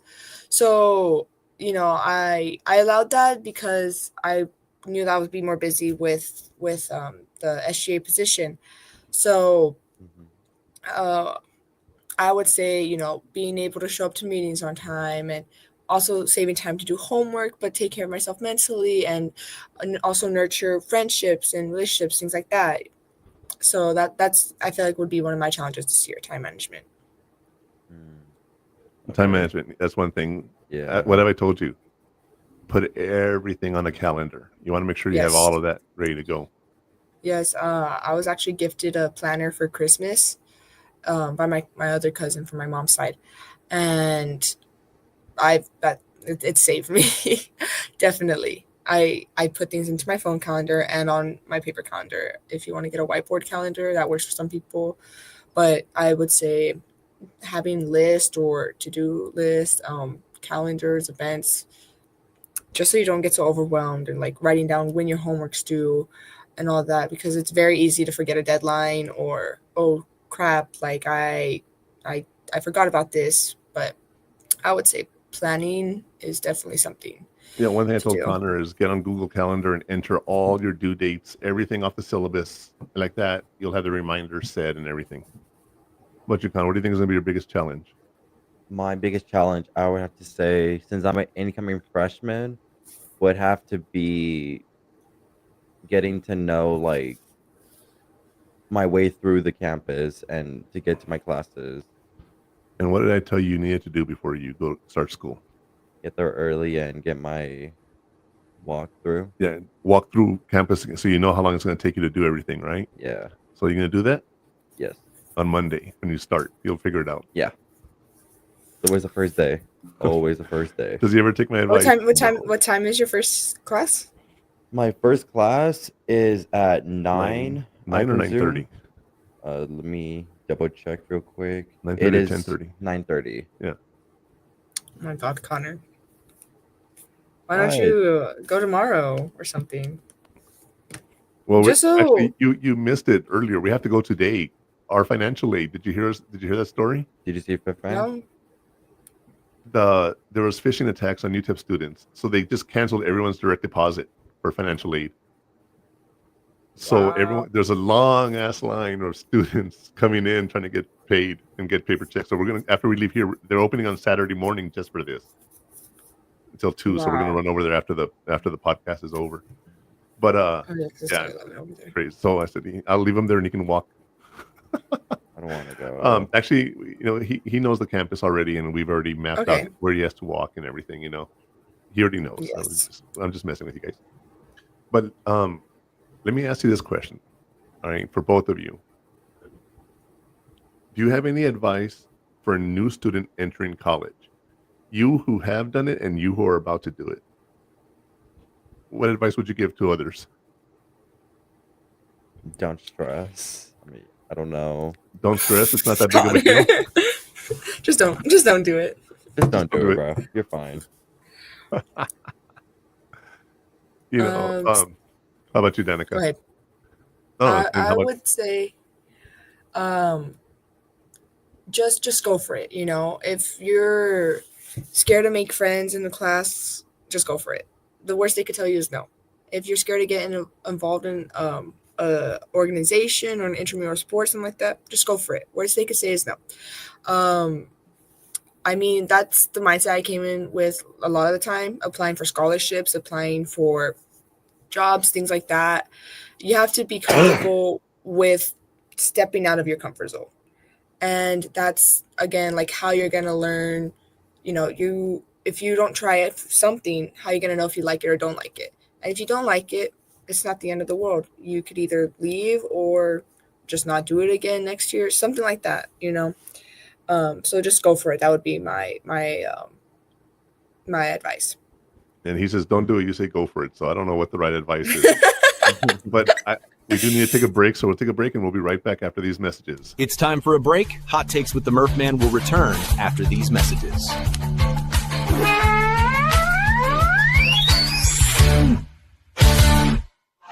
Stats tell that each day, 22 veterans commit suicide due to PTSD. These stats shook us and urged us to do our part. After hours and hours of thinking, Beekeeping for Veterans was born. Beekeeping for Veterans combines beekeeping with mindfulness meditation. Why combine them? Here's why. Beekeeping causes positive rush of adrenaline while beekeeping. You have to be calm during it. You are mindful of your movements. Each week, a veteran will receive a mindful meditation to build emotional and mental skill sets. Mindfulness is a set of 3 attentional skills that work together: concentration, sensory clarity, and equanimity, mental calmness, composure, evenness of temper. Every time mindfulness is practiced, we build these skills. Beekeeping for Veterans not only helps veterans overcome emotional trauma, but also aids our environment, as without bees, there is no food. Come forward. The people who have supported your country now need your support.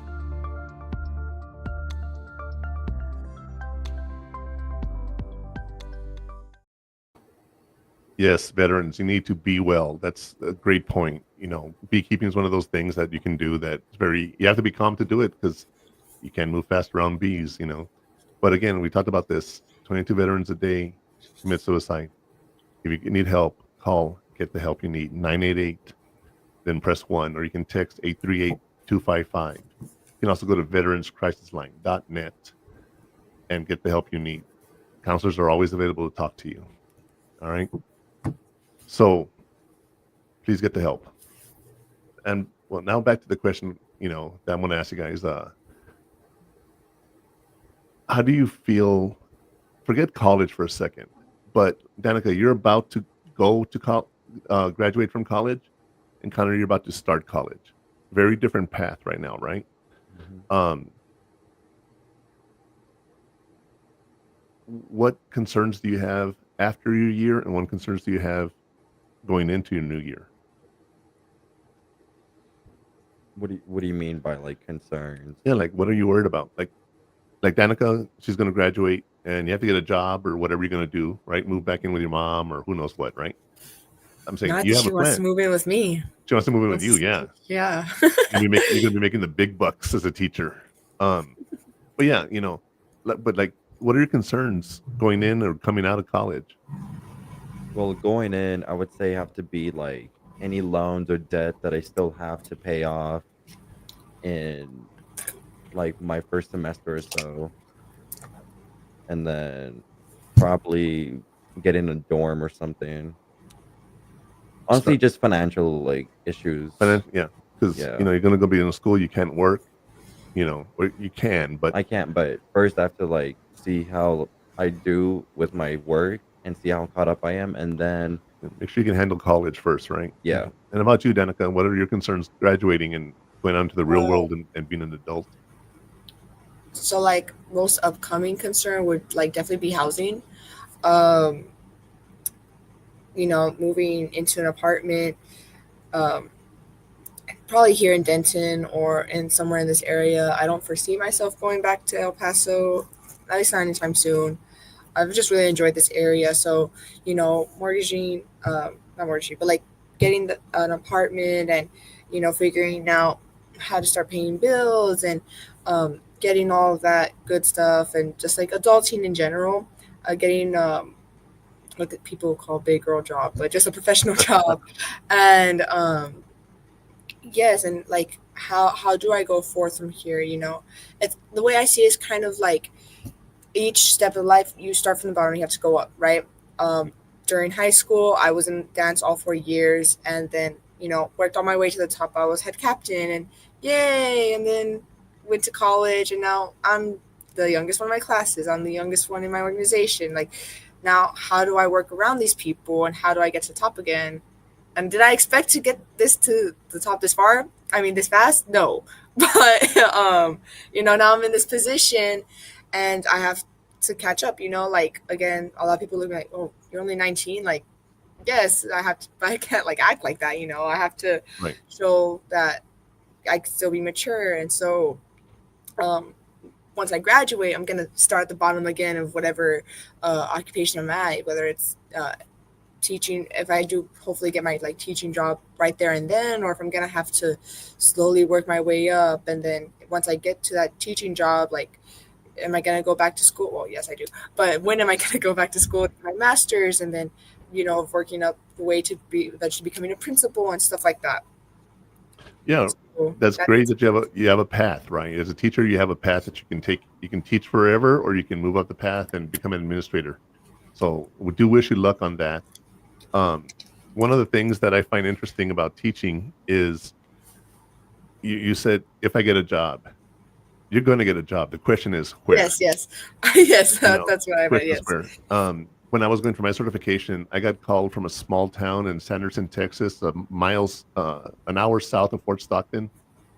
There was no apartments for rent in the city. Either buy the one house that's for sale, or live in Fort Stockton and drive an hour every day. And I was like, no, thank you. I would have been head coach running the football team. It would have been awesome if I would have done that. But I was like, no, that's not something I'm ready to do right now. So you'll get a job. Don't worry about that. It just depends on where you're going to go. Do you have any advice for Connor? Like, how to balance classes, studying, social life, any of those things, or anyone who's listening, really. I mean, how my kid over.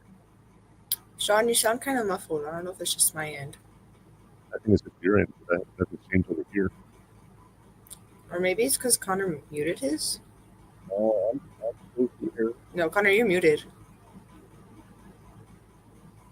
Really? Huh? Okay, You don't hear Sean, me? say something. Okay, now I hear you. Yeah, Sean, let me hear okay. Hello. Okay, everything sounds good now. Continue. Okay. Okay. No, I was saying, that was weird. That was weird. So, do you have any advice for my kiddo over here? Like just personal. You're his cousin. You're the older cousin. You're gone through life. You've experienced stuff. He's about to go in as a freshman, bright-eyed and bushy-tailed. Burst his bubble and tell him something he's not ready for.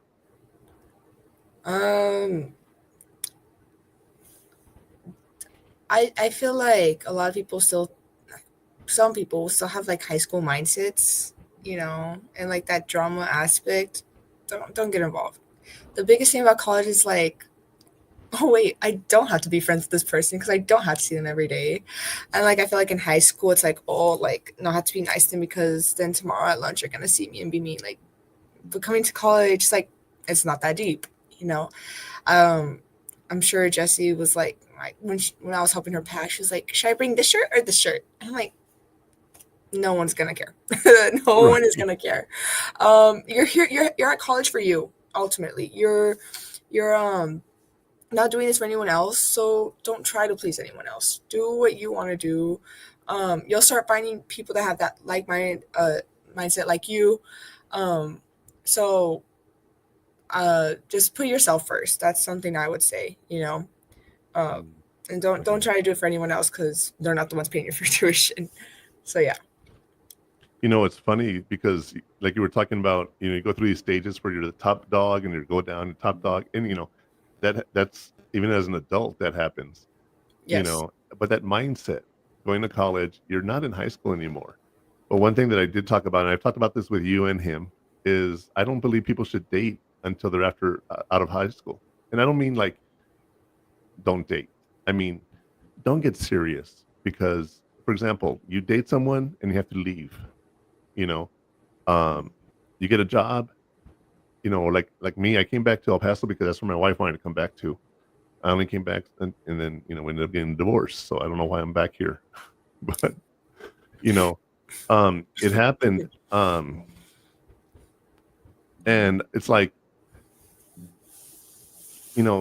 that drama in college, you don't deal with it. Everyone's a grown up, but dating seriously is one of those pieces of advice. Hopefully. Yeah, most people. There's always drama. You're right. There's always going to be drama. We've talked about that just the other day when you were visiting. Yes. Jesus Christ. We're not going to mention any names on here, but wow, she has some interesting friends. That's all I can say. Like spilling the tea. She spilled a whole gallon. I'm telling you. But yeah, that drama does happen, but it's not something we have to get involved in. That was very good advice. I like that. What about you, Connor? Do you have any advice for Danica graduating? Well,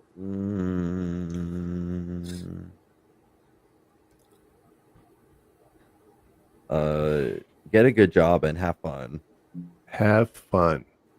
Here's some advice I always give people. Work hard, but play harder. Because when you play hard, you can go back to work on Monday morning and you're relaxed, you're fine. You got it all out of your system. As a teacher, they say teachers don't get paid enough. I think they need to get paid more because you have no idea how much grading gets done, you guys. As if you're not a teacher, you have no idea how much time is spent grading papers, preparing your lesson plans, like for example, preparing for this podcast. How long do you think I was working on this podcast, Connor? Since beginning of July. Yeah. 2 months. But I meant like today's podcast. Oh. This past week. Yeah. Every week, yeah. Yeah. So most of my time, right? Yeah. I'm doing videos, I'm doing stuff like that. And so it's one of those things that teachers get a lot of work. If you want to prep stuff and you have to do stuff for work and everything, you got to make sure you do it all correct. And you'll see that as you do it, things get better, and, so you just got to work on it and grow up and you'll see, like, I've always said people need to be responsible for themselves. That's part of today's ownership mindset we've talked about. And having that motivation to do good, to do things for yourself just because it's the right thing to do. Not everyone is as motivated as you are. Excuse me. When you went online, when you went to school over there, I had no doubt you were going to succeed because I knew you had the motivation to get there because you handled extracurricular activities at schools. You handled your grades. I don't remember exactly where you graduated. Do you remember? Was it top 5%, top 10%? Oh, top 10, top 10%. Top 10. Okay. Great student, dance team captain, right? There was something else you were involved with. But the Silhouettes is dance, right? Mm-hmm. Yeah, Silhouettes. I mean, yeah, there was like a lot of things I got involved in, but again, like there's people that do it for the title, and then there's people that do it like for the experience. I was never like, well, I'm head captain, that means I'm better than you. No, I'm head captain, so let me teach you what I know to help you get better. Even in book club, again, like I wanted to participate with because I love reading, but then I also got experience with my future occupation. I was a treasurer for my class, for the class body. So, and even then, like that's something I can put on resumes, but also like experience that I got to represent my students, and like I can even take that into what I do now as a student body president. Like other things, but ultimately, like it's what experience you get. There's people that do it for the title, but if they don't have anything to back it up, just they had like, oh, I was an officer in blah blah blah organization. Well, what did you do as an officer? Why is that important? Right. I can say I was a president of sitting on 2 boards here in El Paso, and both organizations under my tutelage disappeared.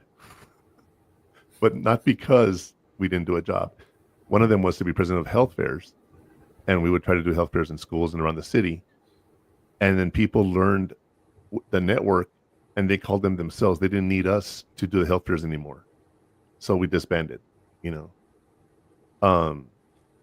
And then I also was on the debriefing team and everything, and that's still going on. But the Red Cross took over that, so we don't really need to be involved in that as much. We're still involved in major situations, like for example during the Walmart shooting and everything. Everyone got activated for that.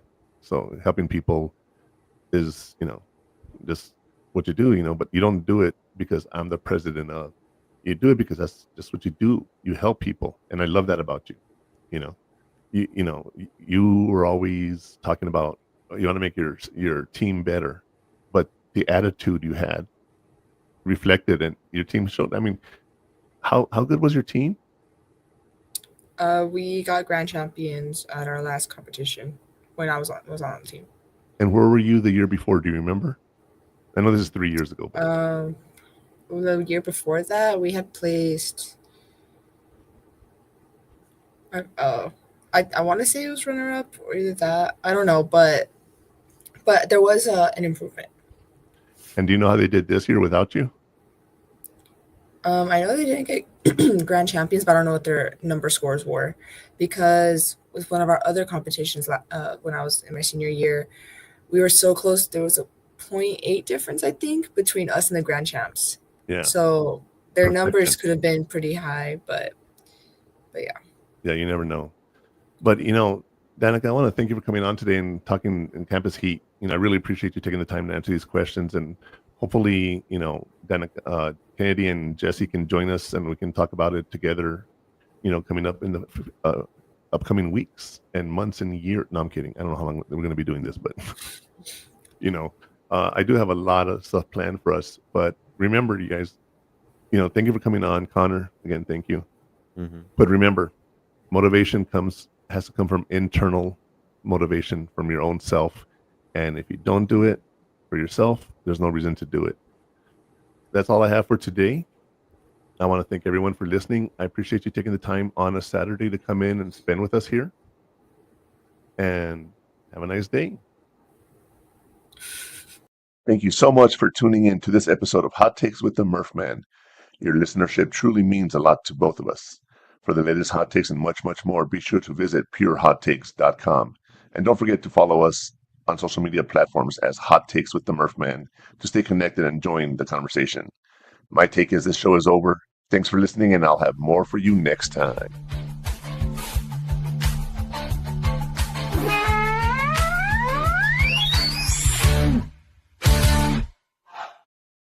Ladies and gentlemen, thank you for tuning in to Military Broadcast Radio.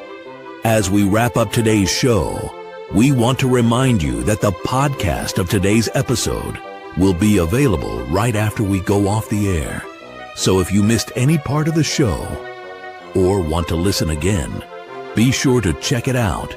And remember, we're here to support and honor our veterans. Your stories and experiences matter, and we are committed to giving you a platform to share them. That's right. We're here to give our veterans a voice. So don't forget to catch the podcast and stay connected with us. Giving our veterans a voice.